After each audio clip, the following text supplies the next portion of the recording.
Tecido poderia ser resumido como algodão transformado em superfícies capazes de fazer roupa ou outras coisas, mas hoje ele pode ser feito de muitos mais materiais, né? Então são materiais tramados e enlaçados de uma forma plana, né? Que formem superfícies planas que venham a fazer roupas ou objetos. Muitos objetos diferentes.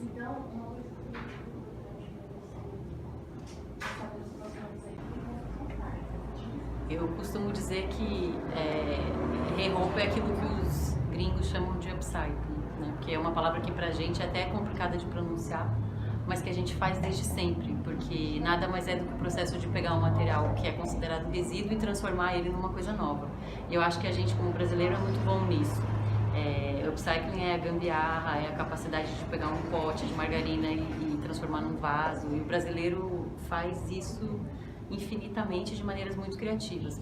A questão é quando isso se torna um processo industrial. Isso ainda é pouco utilizado, isso é o que a gente tenta fazer aqui no Re-roupa, porque a indústria e a produção em massa, ela se preocupa muito no produto e não no resíduo, e aí vai sobrando coisa, de tudo que é produzido sobra-se muita coisa. Então também é parte desse processo pegar esse resíduo que sobra e entender que isso é matéria-prima. Matéria-prima em abundância, é o que a gente entende aqui. Esse lixo, esse resto de tecido, ele é a nossa matéria-prima para produzir coisas novas.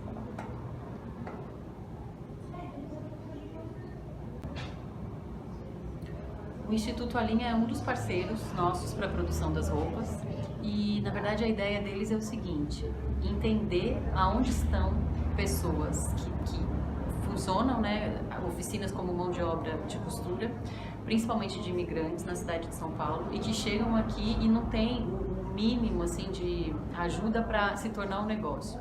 Então o Instituto Alinha, ele faz o quê? Ele entende se as condições de trabalho daquelas pessoas estão coerentes ou não com o que é mínimo, né, um padrão possível, por exemplo, casa, né, as oficinas ou a casa das pessoas, se está numa condição legal, se não tem criança no ambiente de trabalho, se essas pessoas têm os papéis suficientes para poder trabalhar, se elas estão sabendo precificar o seu produto.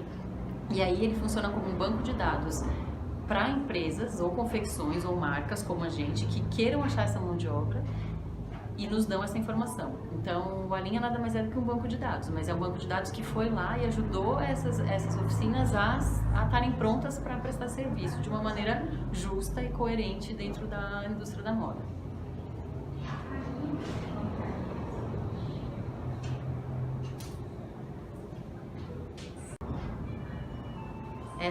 Essa ida para o Sri Lanka eu costumo dizer que é uma feliz coincidência, assim, porque de todos os países do mundo que eu podia ter tido um link para ir, eu acabei indo para lá, porque eu conheci uma pessoa num evento em 2009 que era do Sri Lanka, que me convidou, entendendo que é um país, assim como o Brasil, que tem essa questão fortíssima da indústria têxtil e do excesso, portanto, e que ninguém está pensando nisso.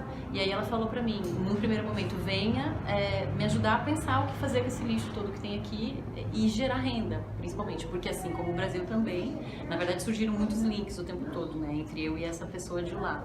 É um país extremamente desigual, com uma mão de obra criativa e artesanal gigante, mulheres principalmente paradas, sem fazer nada, com potencial criativo e que poderiam estar fazendo alguma coisa com esse lixo. E aí me convidou.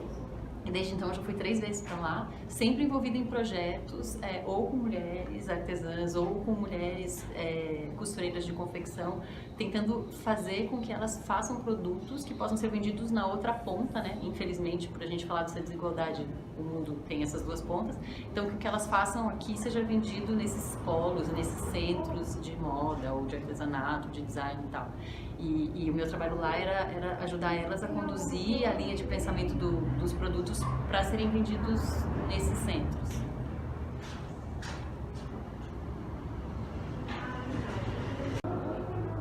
Então, o meu rolê na França foi muito louco, porque eu fui para fazer a faculdade de arquitetura e chegando lá me transferi, né, porque eu achei uma faculdade de artes que era interessantíssima, assim, uma coisa que eu nunca tinha visto antes e, enfim, isso tudo somado ao cotidiano das pessoas e a possibilidade do país das pessoas estudarem arte e viverem de arte, eu fiquei muito assim, nossa, é isso que eu quero, na verdade, mas no Brasil eu nunca tinha pensado que podia ser assim. E aí eu fiz arquitetura. E chegando lá, vi essa faculdade de arte e me inscrevi para transferência, consegui passar, aí consegui equivaler várias matérias e acabei me formando nessa faculdade, na área de tecido, que era um dos materiais da faculdade. Porque basicamente era assim, você escolhia um material e se dedicava a ele. Então tinha cerâmica, vidro, tecido, sei lá, mil coisas. E imagina, para quem gosta de fazer, né, era a seção de objetos, era o nome. E aí eu fui para a área de tecido, minha mãe já tinha confecção quando eu era pequena, eu já tinha toda uma afinidade com a coisa. E o cotidiano era muito doido, porque basicamente não tinha uma aula, assim. A gente tinha algumas aulas, história da arte, geometria e tal, que eu até já tinha tido na arquitetura, mas a gente tinha basicamente que entregar um projeto final. Sempre isso. Então o professor te encontrava uma vez por semana e falava, e aí, o que você está pensando sobre o teu projeto? E durante o resto da semana, se você quisesse desaparecer, você nem ia. Mas naquele dia, ele ia te perguntar muito, assim, sobre o teu processo ali. E uma curiosidade também é que a faculdade ficava aberta 24 horas, então as pessoas iam no horário que elas bem entendessem, era aberto o tempo todo, sábado, domingo. E como a gente era estudante, todo mundo imigrante, assim, a maioria, tinha poucos franceses, a gente se sentia muito sozinho e queria fazer muito o que a gente estava fazendo lá, então todo mundo vivia muito dentro da faculdade. Foi um projeto e um processo muito interessante, assim, para tudo que eu fiz depois.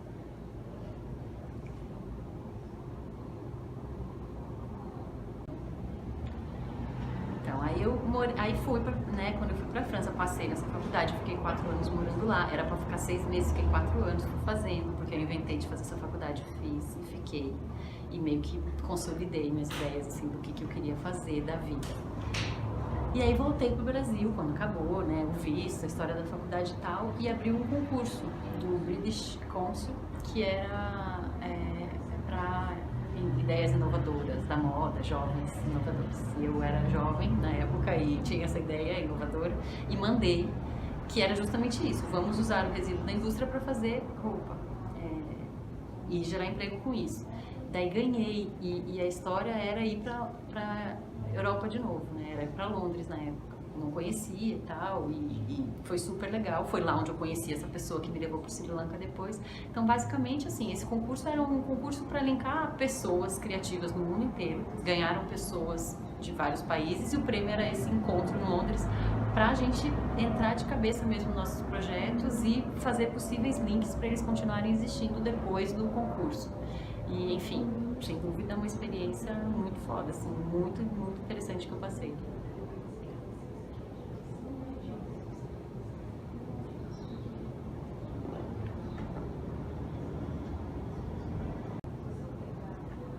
Aí depois que eu voltei, minha vida é muito doida, assim, porque eu fui indo, conforme as coisas foram acontecendo, eu fui totalmente pro lugar, mas acabei criando relações e ligações com o lugar, né? Então fui ficando bastante tempo em cada um desses lugares. Como eu comecei muito nova, parece que eu já vivi umas 20 vidas em cada um desses lugares por onde eu passei. E voltando para o Brasil, né? Então eu saí de casa muito nova, nasci em Curitiba, saí da Faculdade Federal, fui direto para esse rolê na França. Eu nunca tinha ido para a Europa, nunca tinha morado fora. E lá eu já entendi que quando eu voltasse eu não ia querer ficar em Curitiba. E aí escolhi ir para o Rio, assim. Comecei a buscar freela, trabalho. Eu via que a maioria dos meus amigos que tinham se formado lá na coisa mais de arte e tal, tava vindo para São Paulo, porque enfim, São Paulo sempre teve essa coisa da cidade grande, do lugar onde as pessoas vão poder trabalhar e tem mais trabalho mesmo. Mas eu não queria, eu falei, não, eu vou começar a fazer umas coisas no Rio. E foi super interessante, eu acabei ficando 7 anos no Rio ao todo. Eu acho que é uma cidade que me fez crescer demais no sentido, principalmente, de me dar essa visão, assim, da possibilidade das comunicações entre as pessoas. Fazer as oficinas na minha casa e as pessoas virem, por exemplo. Eu propunha oficinas de roupa na minha casa, as pessoas vinham. Isso é uma coisa que aconteceu facilmente no Rio de Janeiro. As relações de trabalhar em cooperativas, em comunidades também, né? Por ser uma cidade onde você meio que não tem essa separação tão grande como em outras, tipo centro, periferia, onde a costureira tá, aonde o centro da cidade acontece. Tudo tá perto ali, né? E isso foi muito interessante para mim, assim, eu fui chamada para muitos projetos legais, um atrás do outro no Rio. Então eu devo bastante às coisas que aconteceram lá. Foi aonde, de fato, eu criei o nome, Reroupa, as coisas se estruturaram mesmo como um projeto. Por mais diverso que ele seja, foi lá que nasceu, assim, o núcleo principal.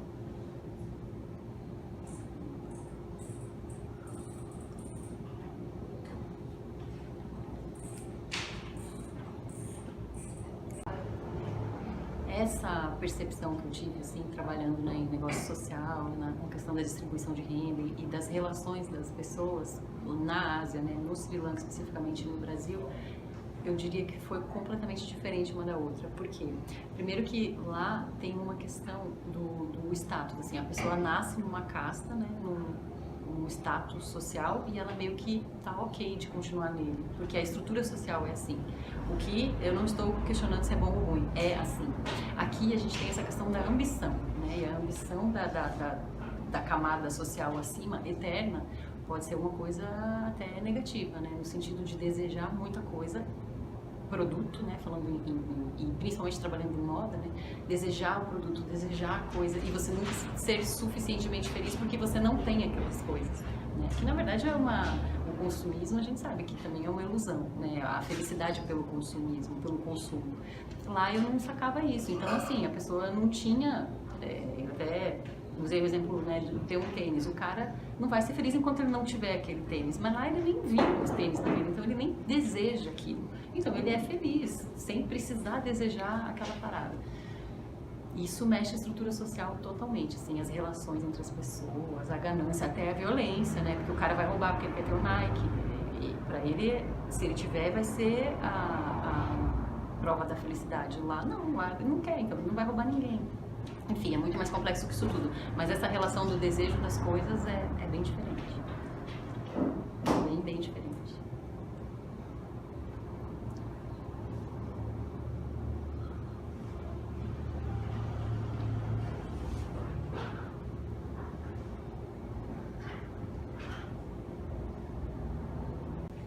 Então, essa história de comprar as roupas usadas, né? Eu, desde nova, já comprava roupa em brechó. Eu nasci em Curitiba e lá tem uma rua que é a 13 de Maio, onde tem um monte de brechó um do lado do outro e eu já comprava.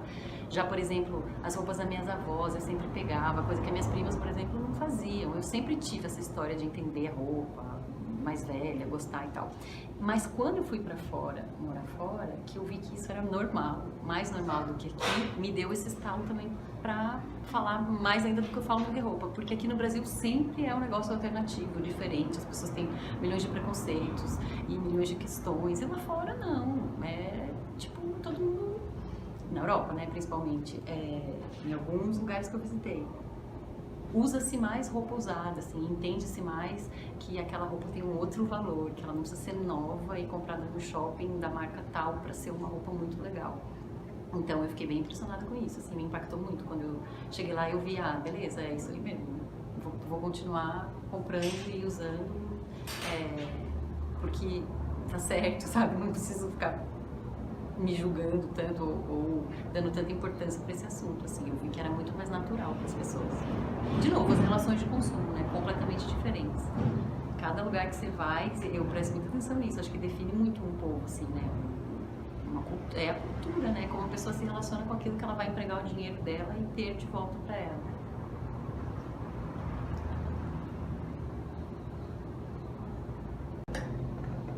Então, eu vim para São Paulo por uma questão totalmente pessoal da minha vida, assim, de escolhas, né, de casamento e tal. E aí, nem queria, pra falar a minha verdade, apesar de todo mundo falar pra mim, São Paulo vai ser muito melhor, vai ser muito mais foda, você vai ver, vai melhorar e tal. Eu, apesar de achar o Rio muito caótico, sempre trabalhei muito bem com as pessoas de lá.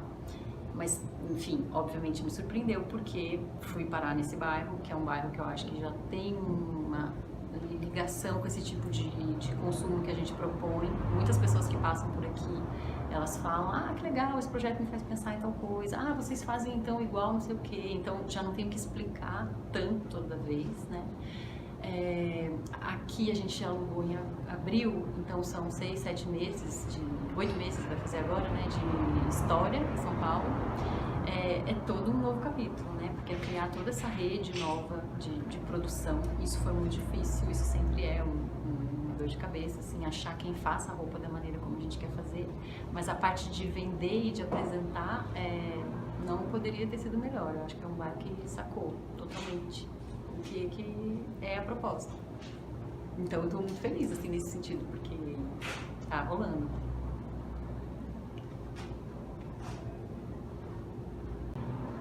Esse ano especificamente tá rolando uma coisa completamente diferente de tudo que eu já tinha visto na minha vida, porque com o projeto Alinha, a maioria da mão de obra são homens na costura. E eu nunca tinha trabalhado com costureiro, sempre foram mulheres. Inclusive, um dos pilares do Reroupa, assim, é poder empregar mulheres. E eu vou querer só explicar rapidinho por quê. Na mão de obra da moda, 85% são mulheres no mundo. Sabe quantos estão em cargo de chefia desses 85? Menos de 20. Então, é uma questão a ser discutida e trabalhada na moda. Na moda, o estilista pode até ser o homem, o diretor da rede pode ser o homem, mas a costureira é a mulher. Então, para isso, eu sempre tentava chamar o máximo de mulheres possíveis, mas calhou de na linha serem homens. E é uma relação complicada. Devo te dizer que é complicada, apesar de serem todos, tanto os homens quanto as mulheres, todo mundo muito talentoso, por questões culturais mesmo, da América Latina, assim, existe muito machismo ainda, e é difícil, assim, eu acho que para eles mesmo, eles tentam se desconstruir, mas eles são homens, e aí quem chega lá são mulheres, para tentar explicar o que eles têm que fazer, e a gente a cada dia tem que, sabe, pessoas mais velhas, assim, homens mais velhos, né, então você pode imaginar o quanto que isso pode criar situações conflituosas, que se resolveram e se resolvem, porque no fim das contas são pessoas bem profissionais. Mas foi novo, ter que lidar com um homem costureiro mais velho que a gente foi totalmente novo.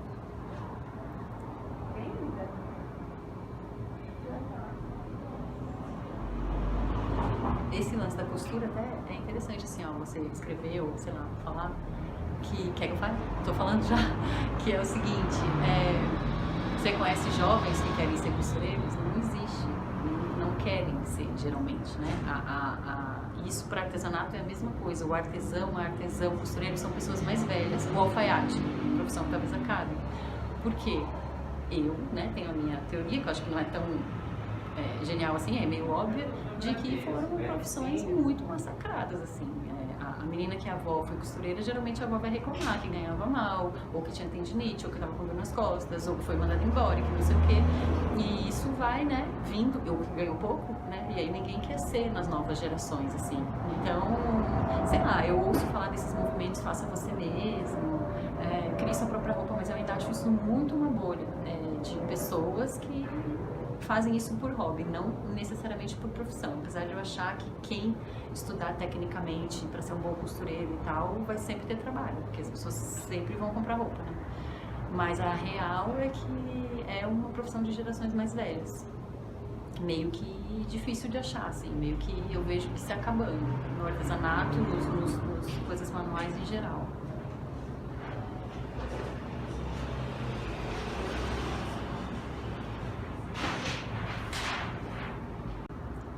Então, o site existe, mas ele não tem ainda, eu diria, a atenção devida que deveria ter. A gente não é um projeto que vive principalmente de vender coisas. Isso é uma coisa que para as pessoas até é difícil, assim. Como assim, Reroupa, uma marca de roupa que não vive de vender roupa? A gente vive muito mais dos projetos que a gente faz, das aulas que eu dou, das consultorias que a gente dá. Na verdade, para mim, roupa é uma consequência dessa história toda, que é um grande conceito de coisas juntas, assim. Então a gente tem uma loja online e as mesmas peças da loja estão aqui na loja física. É uma vitrine aqui do que a gente faz. É importante ter os produtos para as pessoas verem, porque não adianta nada ficar teorizando sobre isso e aí a pessoa quer ver uma roupa feita de roupa, que é o que eu descrevo, né, e não existe. Na verdade elas existem, então aqui, mas é uma quantidade muito pequena ainda, perto de todas as outras frentes de trabalho.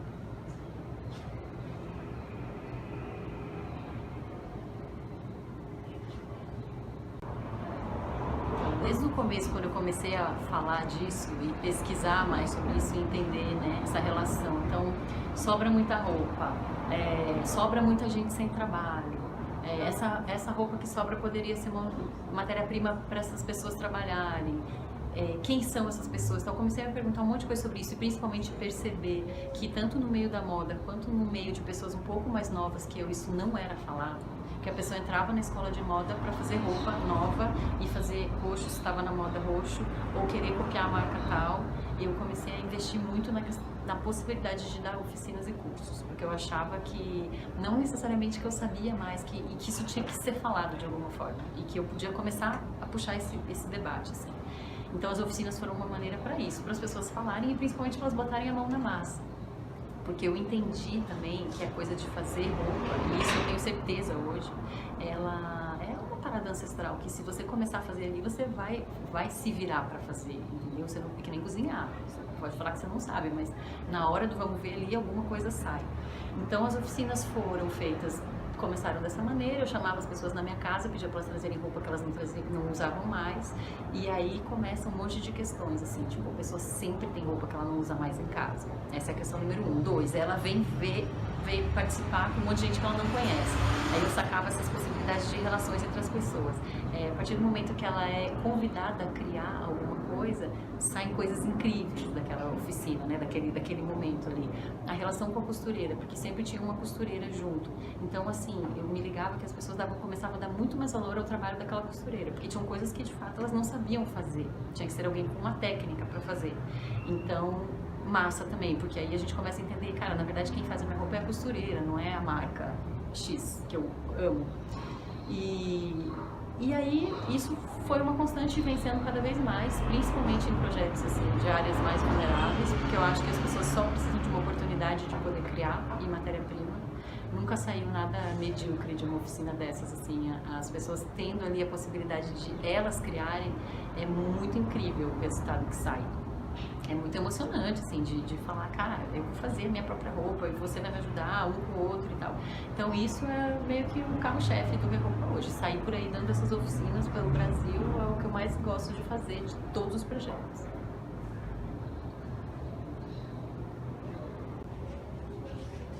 Eu acho que eu fui uma pessoa muito sortuda, assim, de ter por perto pessoas curiosas na leitura. Minha mãe, principalmente, e um dos meus avós, que foi professor primário, inclusive foi professor da minha mãe, e aí minha mãe conheceu meu pai, mais velha, porque ele era filho do professor. E essas duas pessoas foram pessoas muito próximas. O meu avô perguntava, e aí, que livro vocês estão lendo?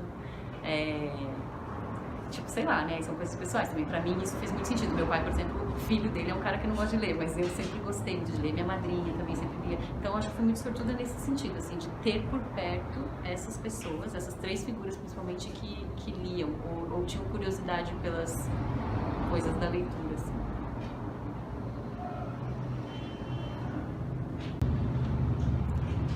Eu me chamo Gabriela, tenho 36 anos.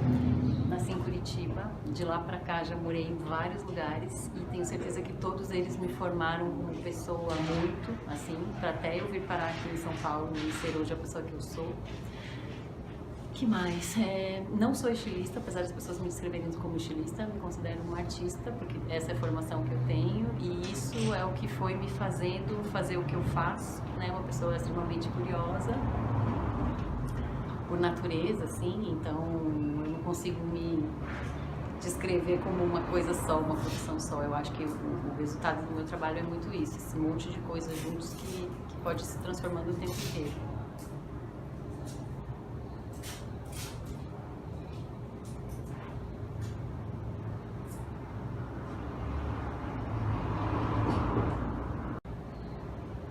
Boa?